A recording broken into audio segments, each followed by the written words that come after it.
Another common problem I have seen over various code bases is poor method signatures. So basically what I mean by that is, it's like you have a method called getCustomer, but the parameter it gets is an airplane, which is actually not an airplane object, it's an integer. And what that method returns is not a customer, it's an orange. Now, as much as it sounds like a joke, it's so true. I have seen a million examples of methods like that. Let's take a look at a real-world example. So this method is called parse. It gets a command of type integer and returns void. What is wrong with this method? Typically, parse means getting a string and converting that to a different object. For example, you might have a parse method that gets a string representation of a datetime and then it returns a datetime object. So the problem with this method is that its parameter should be of type string and its return type should be an integer, not void.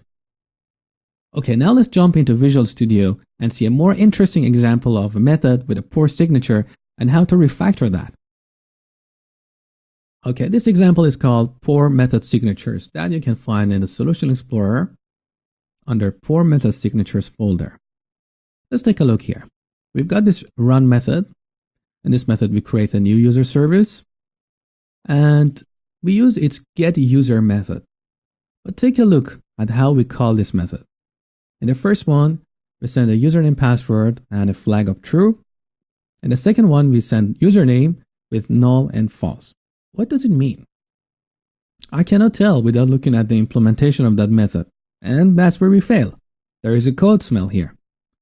So let's go to the implementation. How we do that? We put the cursor on the method name and press Ctrl B. There you go. ReSharper brings us here. So the third parameter, that ugly boolean, was login. So if login is set, we try to find a user in the database. In this case, I'm using Entity Framework DB context. If you don't know about Entity Framework, do not worry. All I'm trying to say here is if that user exists, then we set its last login date to current date time and return it. Now, if login is set to false, we're not going to log in the user. We just try to find it in the database and return it. The first problem with this method is that it's doing two things. It's responsible for logging in a user and also returning it. And that is dependent on the third parameter here. Typically, not always, Boolean flags in methods are code smells. Because usually, depending on if they're set to true or false, that method will be doing different things. And the more Boolean parameters we have in a method, the more complex that method becomes. There will be so many different execution paths depending on various combinations of these Boolean flags. So try to avoid them as much as you can. Now back to the business, let's see how we can get rid of this Boolean flag here. Well, I look at this method and I know if it's set to true, this method tries to log in a user. So what I like to do here is to extract this piece of code and put it in a separate method, call it login. This way the code will be more expressive, more intention revealing. Now, how do we move the code around? The poor way of doing that is to come here and create a new method like public, user, login, whatever, and then copy paste or cut and paste code there. That's not a good way. Let's see what's a better way. So we come here. I want to select this block of code. And to do that, I press Ctrl and W. This is ReSharper's context-sensitive selection, and it's extremely powerful. So in this case, it knows that I'm at the beginning of a line, so when I press it, it selects the entire line. Depending on where I put the cursor, the selection will be different. Now we can extend the selection by keep pressing Ctrl and W. So I press it one more time. Now because these few lines are all close together, ReSharper automatically selected all of them. See, it's much faster than going here and pressing Shift and down arrow and selecting like that. I just put the cursor anywhere here and press Ctrl W a few times. There you go. If you made a selection and you went too far, let's say like this, you can come back with Ctrl Shift W. So you see, we can continue the extension and select the entire method or the entire class. It's extremely powerful. So let's get back here. Now we want to extract a method from that. How we do that is using extract method refactoring. ReSharper has a lot of refactoring commands, and you can activate them by pressing Ctrl, Shift, and R. Take a look here. We see this refactor this item, and under that we've got extract method. Depending on what you have selected and where your cursor is, you're going to see different options here. In this case, because I have selected a block of code, ReSharper thinks I want to extract a method. So let's go ahead with that, press enter. Now we see this dialog box. Let's put that here. So ReSharper thinks I want to extract a method called user, which returns whatever is selected here and takes these parameters. And you can see the preview of that method here. So this is what that method is potentially going to look like. I want to change the name here. User is not a good method name. So I'm going to change it to login. And now let's take a look at the parameters. So ReSharper automatically selected username and password. Most of the time, depending on what you select, ReSharper is intelligent enough to select the right parameters for you. But do not always trust that. Always double check. See if those parameters make sense. Okay, so username and password is fine here. I'm not going to deselect that. But let's just, for preview, see what happens. I'm going to deselect password. See, that's gone here. And ReSharper tries to create a temporary local variable here called password. That's not what we want. So let's go back here. If you want to make a method virtual, you can just tick this box here. And if you want to change the access modifier, you can use this drop-down list here. I want to make it public because I want this to be called from the outside. And by the way, you don't have to use the mouse. Preferably use your keyboard. You can just move around with the tab. In this case, I use the mouse because I wanted you to see what's happening here. So let's go ahead. Look what happened. ReSharper created a new method called login, takes a username and password, returns a user, and all that code we selected earlier is moved here.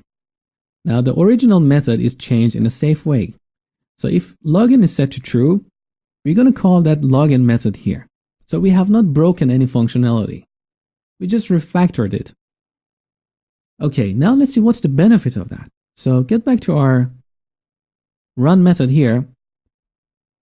Instead of sending this ugly argument here and calling getUser, I'm going to call the new method login. It's more meaningful. It's more intention revealing. And login doesn't have a true parameter here. So it just takes a username and password and returns a user. That's much better, isn't it? Now let's get back to our getUser method again. So there you go. I want to see what are the clients of this method. Who is referencing that? So to do that, I press Alt and F7. ReSharper brought us here to this line. So this is the only reference in this project where we are using the getUser method. If you have more than one reference, you're going to see a dialog box. In fact, let me quickly show you that. So I'm going to duplicate this line here and change the name of this parameter to some ugly name temporarily. Now back to getUser. Press Alt and F7. Look. In this dialog box, you see there are two references and they're both in pour method signatures class. Let's double click each. You see where they're referenced. Okay, let's get rid of that. Okay, so currently I have only one usage of that getUser, and that usage is sending false here, which means it's not going to use the login functionality. So basically we migrated the old method that was here to use the new login method. So it's safe to get rid of this block of code here because this method is no longer used for the login feature. So I come here and use Ctrl W or quick selection. This is the only part of this method that we need. So I'm going to cut that, put that here on the top, and again with Ctrl W, select this entire block and get rid of it. But our job is not finished.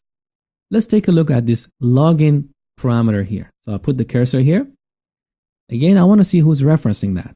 So Alt and F7. ReSharper tells me usages of login were not found.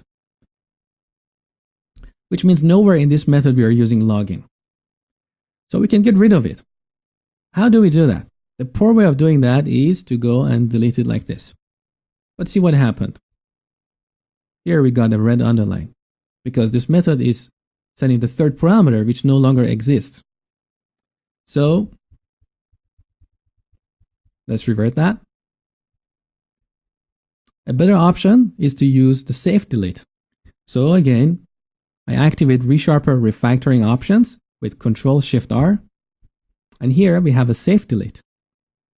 When I use this option, see what happens. We have to confirm it. Yes. Note that this method, this reference was automatically updated and we didn't get a compile time error. Let's repeat the same thing with password. So let's go here. Again, Alt and F7. Usages of password were not found. So Ctrl-Shift-R, safe delete, confirm, gone. Now let's take a look at our client code. See, we have two method calls here. One is login, which is very intention revealing. It needs a username and a password. And we have another method, getUser, which simply gets a username. Plus, we broke down a method that was getUser here that was doing two different things into two separate methods. These methods are smaller and more maintainable, more intention revealing. So there is less guesswork. Anyone who reads that code, anyone who looks at these two methods, they know what is going on. They don't have to look at the implementation of that method to see what getUser means. What is that third parameter? What is null? What is true or false? So what I want you to take away from this lecture is when writing your methods, always double check or triple check the return type, the name of the method, and its parameters. Make sure all these three elements are logically related. Do not have methods that get something that is irrelevant and return something that is irrelevant. And if you see methods like that in your code base, use resharper safe refactoring commands to get rid of those code smells. In the next lecture, we'll take a look at the large parameter list of methods.